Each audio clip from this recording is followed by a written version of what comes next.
So, you're the man they found? Looks that way. You agreed to marry a stranger without asking questions? I asked enough. And that was enough for you?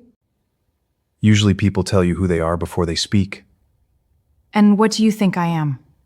Someone who didn't choose this, but showed up anyway. You make a lot of assumptions. Mechanics learn to read what isn't working. This isn't personal. Doesn't have to be. The wedding took 11 minutes. There were no flowers, no music, no guests except the two attorneys who stood at the back of the registry room looking like men attending their own funerals. Genevieve stood at the small wooden table in a dress she'd worn to a charity gala 2 years prior, because she had flatly refused to purchase something new for this occasion. And she signed her name next to his with the same energy she brought to signing vendor contracts. Professional, detached, absolutely fine. Trump Denzel signed without hesitation, didn't reach for her hand, didn't make a speech. He did, however, glance at her once, just once, with those dark, unreadable eyes, and the corner of his mouth lifted in a way that made her want to throw the pen at him. They rode to the house in separate cars. The arrangement was simple. Genevieve's legal team had secured a modest property where they would, for the sake of the documentation, cohabitate. She had her wing. He had his. Their daughter, his daughter, she corrected herself immediately. Remy, aged 5, would stay with them during the arrangement period. Genevieve had not been briefed on the daughter when she agreed. She had some significant opinions about this oversight. She arrived at the house first. It was not what she expected, not falling apart, not embarrassing, but lived in. Real. There was a crayon drawing taped to the refrigerator. There was a small pair of pink boots by the front door. There was a coffee mug on the kitchen counter that read World's OKAYEST Dad, which, she had to admit, was at least self-aware. Trump Denzel arrived 20 minutes later with Remy on his hip and a duffel bag over his shoulder, which appeared to contain his entire wardrobe. Remy took one look at Genevieve standing in the kitchen in a couture dress and silk blouse and said, with tremendous confidence, "You're very shiny." Genevieve blinked. "Thank you," she said, because she genuinely had no other response. Trump Denzel set his daughter down, looked at Genevieve with that same infuriating calm and said, "She means it as a compliment. I gathered. Kitchen's yours from 7 to 9. I take over after that." He said it pleasantly, factually, as though they had discussed this previously, which they had not.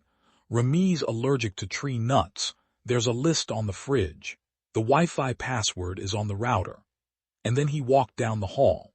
Genevieve stood in her own, their kitchen, alone, staring at a crayon drawing of what appeared to be a purple elephant, and experienced, for possibly the first time in her adult life, the specific sensation of having been entirely outmaneuvered without understanding how. The first week was, in a word, confusing. Trump Denzel worked long hours at a garage across town. He came home smelling of engine oil and metal, cooked dinner for Remy, helped her with what appeared to be a very intense puzzle involving farm animals, and went to bed at a reasonable hour. He did not ask Genevieve for money. He did not hover. He did not attempt conversation beyond the functional necessities of shared space. It was deeply, profoundly irritating. On day 4, Genevieve's financial advisor called to tell her that the Castellan Group, the firm leading the legal action against Jake's Enterprises, had quietly paused their filing. "Why?" Genevieve asked. "We don't know," he said. Their lead counsel just withdrew, said the situation had changed. Genevieve found Trump Denzel in the garage that evening underneath an old car, entirely unbothered. "Did you do something?" she asked. He rolled out from under the car, looked up at her from the floor, and said, "About what?" "The Castellan Group. They withdrew." He considered this for a moment, then, "Could be a lot of things. Sometimes people just change their minds." He rolled back under the car. Genevieve stood in the doorway of the garage for a full 30 seconds before she turned around and walked back inside, because she did not yet have enough information to accuse him of anything. But she was taking notes. On day 6, Remy climbed onto the couch beside Genevieve while she was reading quarterly reports and announced that she had decided they were friends. "That's not really," Genevieve started. "We're friends," Remy repeated, with the absolute authority of a 5-year-old who has never been successfully argued with. Genevieve looked at her, at the gap in her front teeth, at the absolute certainty in her expression. "Fine," Genevieve said. Remy beamed and leaned against her arm like it was the most natural thing in the world. Genevieve looked down at this small child pressed against her silk blouse and felt something uncomfortably close to warmth move through her chest. She filed it away immediately under, problems to be addressed later. But here was the thing about Trump Denzel that Genevieve could not yet admit out loud. He never looked at her like she was a means to an end. He never looked at her with the appetite that wealthy men usually wore so openly. He looked at her the way someone looks at a puzzle they already know the answer to, with patience. With something that felt, disturbingly, like recognition. On the last night of the first week, Genevieve was working at the kitchen table at midnight when she heard him come downstairs. He didn't say anything. He made 2 cups of tea, set one beside her laptop without being asked, and went back upstairs. The tea was exactly how she took it. She had never told him how she took it. She sat with that knowledge for a very long time. By the second week, Genevieve had done what she always did when something unsettled her. She investigated. She pulled what public records existed on Trump Denzel: birth certificate, work history, vehicle registration, tax filings. Everything consistent with a man who had lived quietly, worked hard, and owned almost nothing of consequence. He had appeared in this city 4 years ago. Before that, 3 years in another city, different garage, different address. Before that, nothing. A gap of 2 years where the paper trail simply went dark. People didn't just go dark. Not accidentally. She called her private investigator, a woman named Odessa who had found things for the Jakes family for 15 years and had never once come back empty-handed. Odessa called back in 48 hours. "I can tell you what I found," Odessa said. "What I can't tell you is what it means." "Tell me what you found." "His name isn't in any system before 7 years ago, not as Trump Denzel. The biometrics, the face, the prints, they exist in international databases, but they're locked. Not redacted. Locked. The kind of lock that requires clearance I don't have and have never needed before." Genevieve said nothing for a moment. "That's not a mechanic," she finally said. "No," Odessa agreed. "That is not a mechanic." She confronted him that evening. She waited until Remy was asleep, walked into the living room where he was reading an actual physical book like it was perfectly normal to exist in this decade, and sat down across from him. "Your file has a gap," she said. He turned a page. "Everyone's file has gaps. Not the kind yours has, not government-level sealed clearance gaps." He looked up then, not alarmed, not defensive. He looked at her with those steady dark eyes and said, "What exactly are you asking me, Genevieve?" It was the first time he'd used her name, just her name. No title, no Mrs., no distance.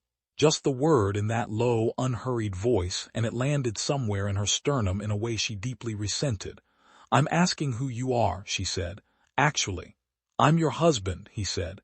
"Actually." She stared at him. He almost smiled. "Go to sleep.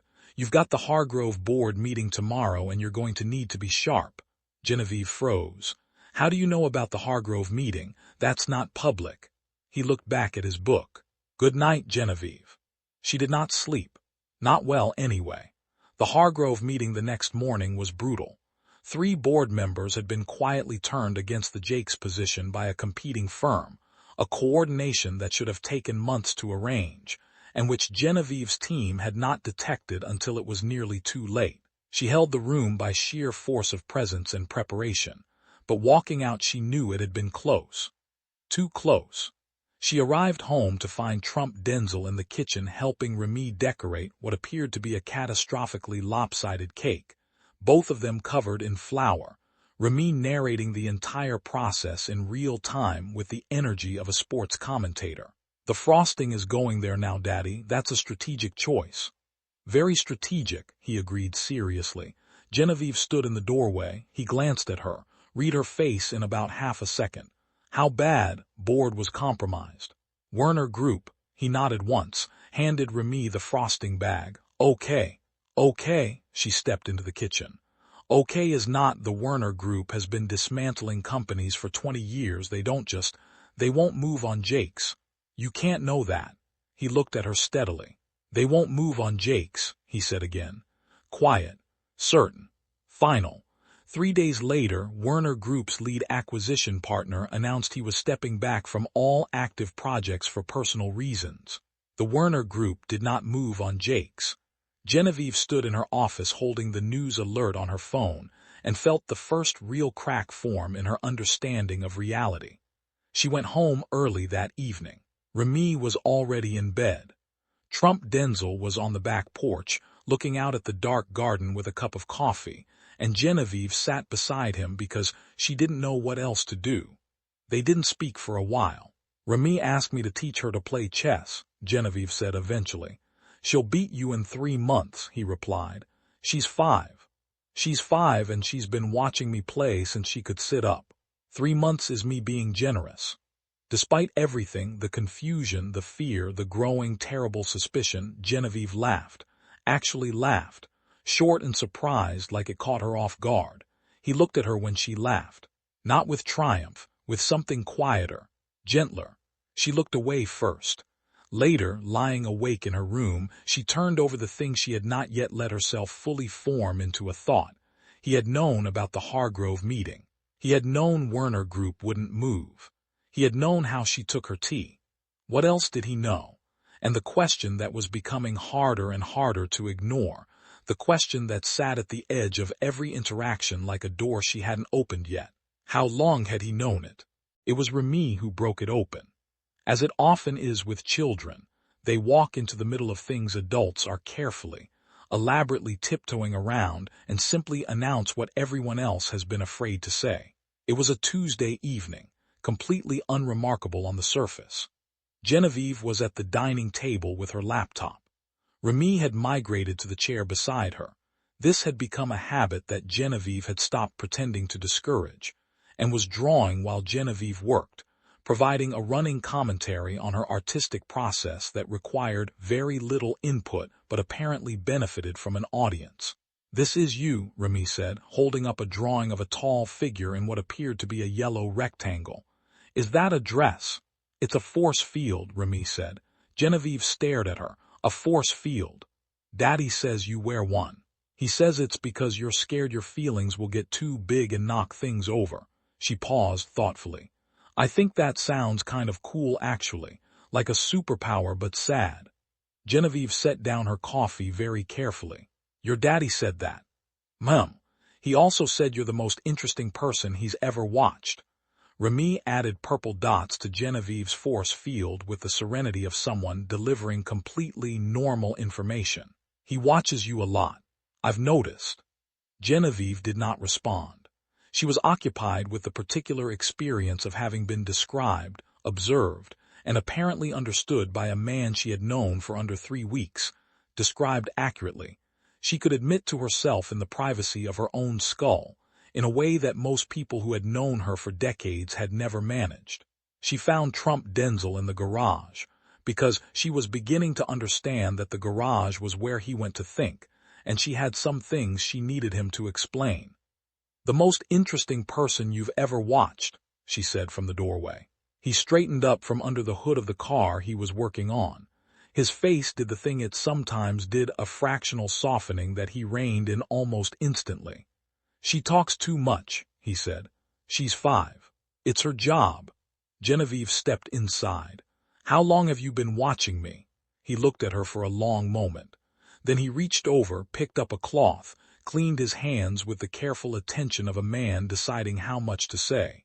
Long enough to know, he said, that you almost closed the Meridian deal in Singapore 18 months ago and walked away because something felt wrong. You couldn't prove it. You just knew. And you were right, the whole thing collapsed 6 months later. Genevieve's blood went very cold. That deal was never public, she said quietly. No, he agreed. It wasn't. Then how, Genevieve? He said her name again, and it did the thing to her chest again, and she was getting genuinely tired of that. There are things I'm not going to tell you tonight, not because I'm hiding from you, because you're not ready and I need you to trust me enough first. I don't trust people. I know. He didn't say it like a criticism. He said it like a fact he'd long since made peace with.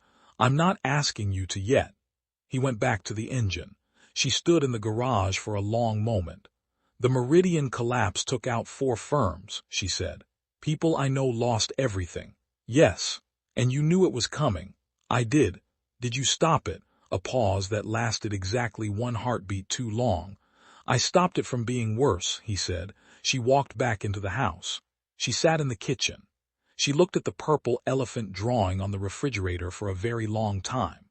The next morning, her attorney called with news that the final legal challenge to the Jakes estate, the one that had started all of this, that had put her in a wedding dress in a registry office beside a man who knew how she took her tea, had been formally withdrawn. Withdrawn, she said. On what grounds? The filing party cited. Her attorney paused, clearly reading directly from a document, a conflict of interest that precluded their continued participation. What conflict? They didn't specify. But Genevieve, the lead partner on that case, personally called me. He was— Another pause. He sounded frightened.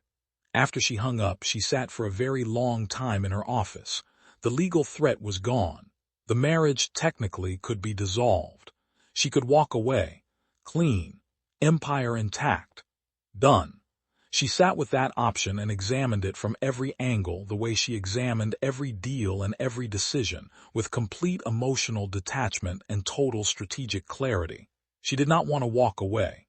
The specific quality of that realization was terrifying. She arrived home to find Trump Denzel teaching Remy chess, as promised. Remy was losing magnificently and taking it beautifully, narrating each lost piece like a sports commentator calling a very dramatic match. The knight has fallen, Remy announced gravely. Sacrificed, Trump Denzel corrected. There's a difference. What's the difference? Fallen means you didn't see it coming. Sacrificed means it was always part of the plan. Remy considered this with enormous seriousness. Genevieve stood in the doorway, watching him, and heard those words again. Sacrificed means it was always part of the plan. She looked at him. He looked up at her over Remy's head. And for just a moment, one unguarded, electric, devastating moment, the patience in his eyes shifted into something else entirely. Something warm. Something that looked impossibly like relief. Like a man who has been waiting for someone to finally look at him and see. Genevieve looked away. But the question that had been building since the day she signed that marriage certificate had become, by that evening, impossible to outrun. This marriage, this arrangement, this specific, precisely designed situation, was any of it accidental? She found it by accident. Or, and this was the thought that would stay with her for a very long time after, she found it because she was meant to. It was a Friday evening. Remy was at a neighbor's birthday party. The house was quiet in the particular way it only got when it was just Genevieve, and the walls and her own thoughts, which had been increasingly poor company lately. She was looking for a phone charger, legitimately, genuinely, just a phone charger, and she opened the wrong drawer in the small home office Trump Denzel used. Inside was a folder, not a digital file. An actual physical folder, manila, the kind people used before everything went to screens. And on the front of it, written in handwriting she didn't recognize, was her name, Genevieve Jakes. Not her married name, her name, before any of this. Inside the folder was a timeline, 3 years of it, her business decisions, her movements, key moments in the Jakes empire, the Meridian withdrawal, a real estate pivot that had looked like a mistake for 8 months before proving prescient, a contract dispute with a European logistics firm that she'd quietly won. Every inflection point documented, not with criticism, with, she read it twice to be certain, with something approaching admiration, notes in the margins, questions, one that stopped her completely. She saw the Meridian risk before the models did. Instinct or access. Confirm. Confirm. Someone had been confirming things about her for 3 years. She put the folder back exactly as she found it. She went to the kitchen. She poured herself a glass of water and drank it very slowly and thought with extreme clarity about what she was going to do next. When Trump Denzel arrived home 30 minutes later, she was sitting at the kitchen table. He saw her face. He set his keys down. "You found the folder," he said. "You knew I would. Eventually. You left it there for me." He didn't answer, which was an answer. 3 years, she said. "You've been watching me for 3 years. Longer than that." His voice was even, patient. The voice of a man who has rehearsed this conversation and also always known it would end here. But 3 years actively. Why? He pulled out the chair across from her and sat. And for the first time since she'd known him, he leaned forward, elbows on the table, close, direct. Like the careful distance had been a choice he was now deliberately setting aside. "Because someone was going to come for your family's company," he said. "And I needed to know if you were strong enough to hold it." "Who are you?" she said. Not aggressively, with the careful, precise urgency of someone who has run out of patience for partial truths. He looked at her for a long moment. My real name is Tijan Rayo.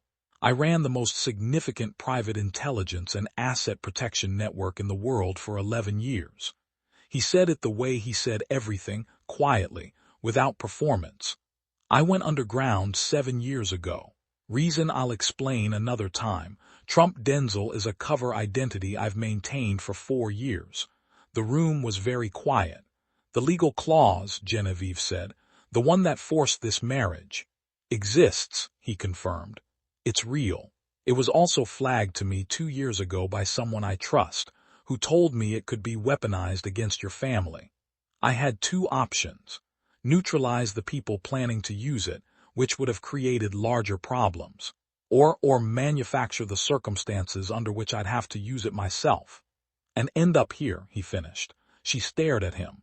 "You engineered a scenario," she said slowly, "in which I would be legally compelled to marry you." "I engineered a scenario," he said, "in which you would be safe. The marriage was the cleanest architecture for that. That is," she stopped, started again. "Do you understand how?" Stopped again. "Insane," he offered. "I was going to say something less charitable." The corner of his mouth moved. "I know. I've been waiting for this conversation for 2 years. I knew it was going to be bad." "You had no right." "No," he agreed immediately. "I didn't. I know that. I made a choice that wasn't mine to make, and I'd make it again because the alternative was watching something happen to you that I had the ability to prevent." He held her gaze. "I'll take the anger. You've earned it. I just needed you to know the truth before you made a decision about what comes next." Genevieve stood up from the table.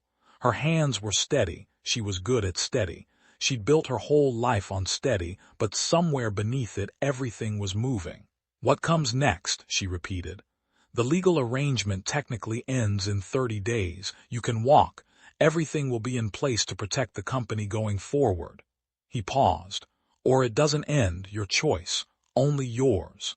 No architecture, no engineering, just the question." She walked out of the kitchen. She didn't sleep. But somewhere around 3 in the morning, Remy's small feet padded down the hall, and the little girl appeared in the doorway of Genevieve's room holding a stuffed rabbit and looking serious. "I had a bad dream," Remy said. Genevieve had never had a child in her bed, had never expected to.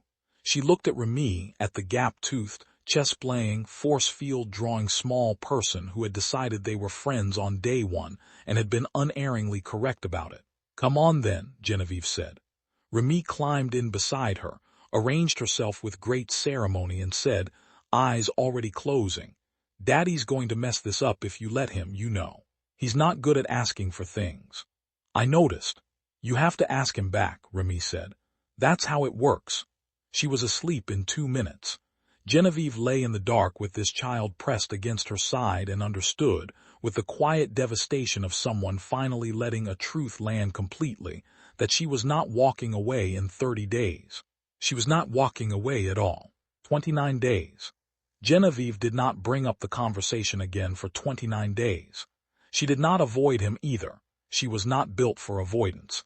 It had never been her style, but she moved through the remaining weeks with a precision that she suspected, recognized for exactly what it was. She was making a decision. And she made decisions by watching, by collecting data, by seeing what a thing looked like from every angle before she committed. She watched Trump Denzel Tijan with new eyes.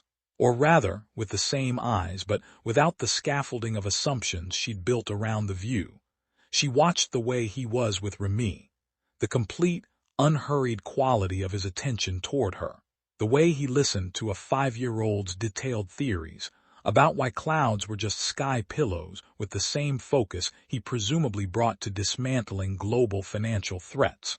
She watched the way he was with her, the tea that appeared without request, the way he read a room, her energy, the specific frequency of her tiredness or tension, with an accuracy that should have felt invasive and instead felt, increasingly, like being held by someone who could be trusted with the weight. She watched him on a phone call she wasn't meant to hear, on day 24, standing in the back garden in the dark, his voice low and unhurried, saying 3 sentences that made whoever was on the other end go very quiet. Then, "It's handled. Don't call this number again." She watched him notice her in the window, watched him not explain himself, watched him simply hold her gaze across the dark garden with that patient expression, that old patience, and go back inside. On day 28 she called Odessa. "The name Tijan Rayo," Genevieve said. "What do you know?" A silence so complete it had a texture. "Where did you hear that name?" Odessa said. Her voice was different, careful in a way it had never been in 15 years. "Odessa, Genevieve," an exhale. "If you are anywhere near someone with that name, I need you to tell me so I can. What exactly is your situation right now?" "I'm at home." "Is he's putting Remy to bed." Another pause. "Then that is the most alarming sentence anyone has ever said to me." "Tell me," Odessa told her. It took 35 minutes. Genevieve sat on the back step in the dark and listened to the profile of a man who had, by the time he was 32, architected the quiet removal of 3 heads of state who were financing civilian massacres, facilitated the collapse of a trafficking network that 14 governments had failed to touch for a decade, and operated, completely invisibly, as the single most effective private force for financial and political stabilization in the modern world. He was supposed to have disappeared, Odessa said. Everyone who knew what he'd built assumed he was either dead or so far underground he wasn't coming back. "He's been changing car engines in this city for 4 years, Genevieve said. "Of course he has," Odessa said faintly. "Of course he absolutely has." After she hung up, Genevieve sat in the dark for a long time.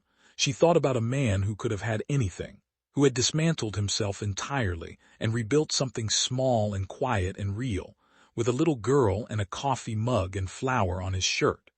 She thought about a file with her name on it. 3 years of watching someone she thought she knew everything about being seen, actually seen, by someone she'd only just met. She thought about what it actually meant, to be chosen by someone who chose nothing carelessly. She went inside. He was in the kitchen. He looked up when she came in. She said, "I'm not leaving in 30 days. He went very still. "I want to do this correctly," she said. "Not as an arrangement, not as architecture, correctly. Which means," she crossed her arms, "because some habits are deeply structural, you tell me things. When they matter, you don't manage me, you talk to me." "Yes," he said. "And Remy gets to keep calling me Shiny if she wants." Something moved completely across his face. It happened fast, faster than he could control it, and it was the fullest expression she'd seen from him, and it was devastating in the way that only real things are devastating, the way only things that matter can take the breath. "She'll be insufferable about this," he said. "She already is. It's one of her best qualities." He moved across the kitchen, slowly, with the care of a man who has learned at some cost not to rush things that matter. He stopped in front of her, close, real, no architecture, and looked at her the way he'd been trying not to look at her for weeks. "For the record," he said, "you were never a subject, you were never a case." "What was I?" A pause. Quiet and honest and completely without deflection. "The reason I stopped running," he said. "The 30th day came and went. Nobody filed anything.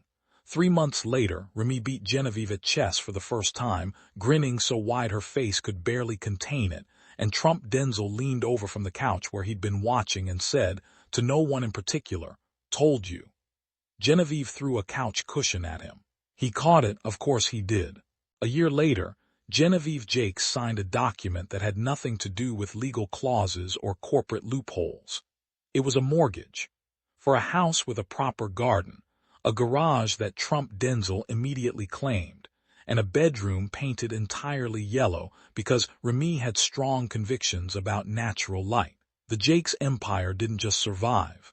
It expanded, quietly and precisely, in ways that her analysts couldn't quite trace and her rivals couldn't quite predict. Nobody knew why. A few people had theories. On a Saturday morning in the second autumn of their real marriage, Genevieve was on the back porch with coffee when Remy appeared beside her and announced, with great authority, that she had decided to become an intelligence operative when she grew up. Genevieve looked at her. "Does your father know?" he said, and I quote.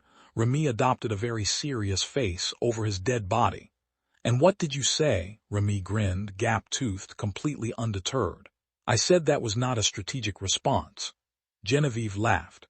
From inside the house, Trump Denzel heard it and smiled the way he only smiled when no one could see, full, unguarded, and completely at peace. Thank you so much for watching. Like and subscribe to this channel, and I will see you in the next one.